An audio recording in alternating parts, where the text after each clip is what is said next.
agency, and accountability. It's probably not a new idea to most or many people that we make choices and they have consequences. Today, I want to talk about this in a way that maybe is a little bit different, maybe a different slant. I want to talk about creating through choices. Your choices and my choices. How these come together to form reality and create the reality that I experience and you experience. Let's start with two important principles: personal agency and accountability, and influential agency and accountability. We'll explore each one at a time.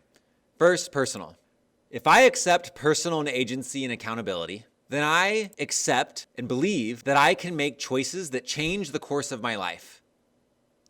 I am okay with the idea, and I fully embrace the idea that I don't have to keep repeating the same patterns over and over and over again.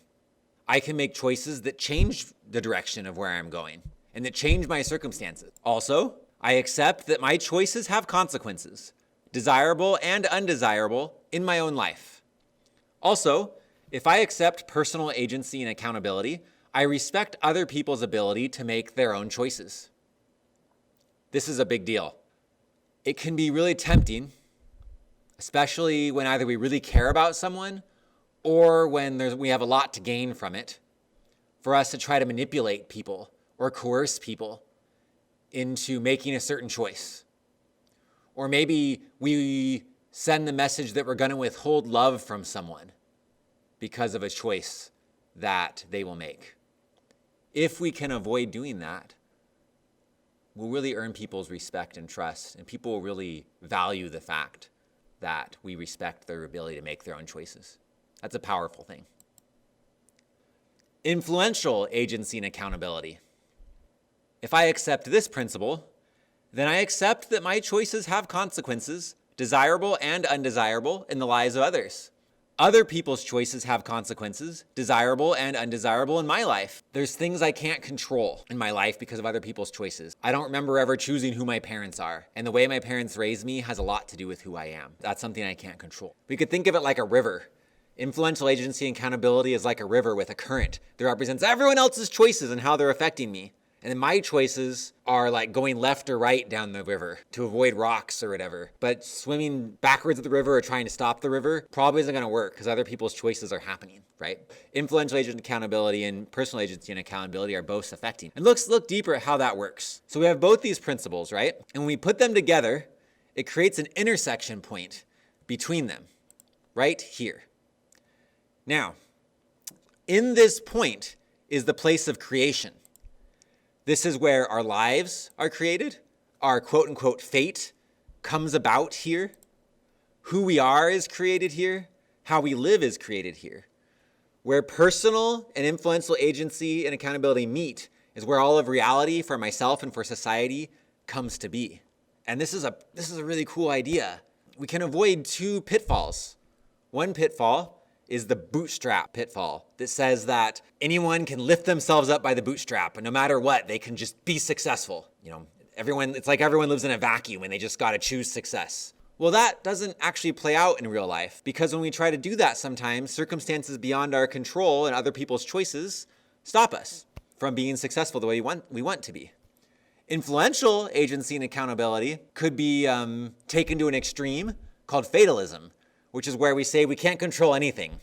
Circumstances and everyone else's choices or this fate just sort of like move us through life. There's nothing we can do. Both the bootstrap philosophy and fatalism keep us from experiencing reality the way it is. But when we put influential and personal agency and accountability together, we understand that there's a lot we can control.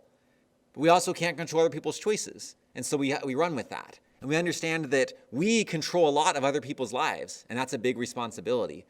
But they also control things in their own lives, and it's important to respect that and honor that. If you want to, and if these ideas we're talking about here resonate with you, you might try this for just one day. For one day, try avoiding words like need or must, and instead use words like choose or want, or use if-then statements. So for example, instead of saying, I need to do X, Y, Z, say, I choose to do X, Y, Z. Instead of saying, I need you to do this, You can say, I would like it if you chose to do this. Or use if-then statements. Instead of saying, I need to go to the store right now, I could say something like, if I'm gonna have food, I'm gonna wanna go to the store right now. As if I'm a teacher. Instead of saying, you need to finish this assignment, I could say, if you want to get an A in this class, you'll want to do this assignment. By practicing talking this way, it can help us to really take control of our own choice and give other people their choice. And remember that there's nothing that has to happen. It's just a matter of what we want to do to get X result. It's a really powerful thing to practice talking this way just for a day. And it's hard to do because so much of our society has hardwired us to not think this way. In fact, even in this video already, I've said statements like, it's important for us to do this. When if I was honoring personal and influential agency and accountability more, I would more often say things like, if you want this result, try doing this. So we have this agency and accountability idea. We've affirmed, and maybe you felt, that it's very important to make our own choices, to let other people make their choices, and understand how our choices affect ourselves and others, and how other people's choices affect us. If we've embraced this principle, we might wonder, well, how do I know which choices to make? Well, some of that's trial and error. You try things out, you see how they go. If they work out well, you go, I'm gonna keep doing choices like that. If they don't work out well, you can say, well, I learned from failure, and celebrate that, and try again. Also, we can learn from mentors. We can also learn from philosophies or religious traditions that we adhere to, and try those out. One moral philosophy that you can try out if you choose is that of virtue or excellence. There are 13 virtues or excellences that if we choose to apply them, they will help us be that kind of person that people want to be around because they feel like they are their best selves when they're around us. Agency and accountability is one of these principles, and there's 12 others. And they all work together. And so with our agency and accountability, if we embrace this principle, we have one idea, and then if we use that to choose to do the others, they all become one whole. And so in additional videos and in documents that you can read, you can learn more about all of these virtues. And as you apply them, my experience has been, they become one great whole for you. One great whole called virtue, which is something you can choose if you desire. And I will leave that choice up to you.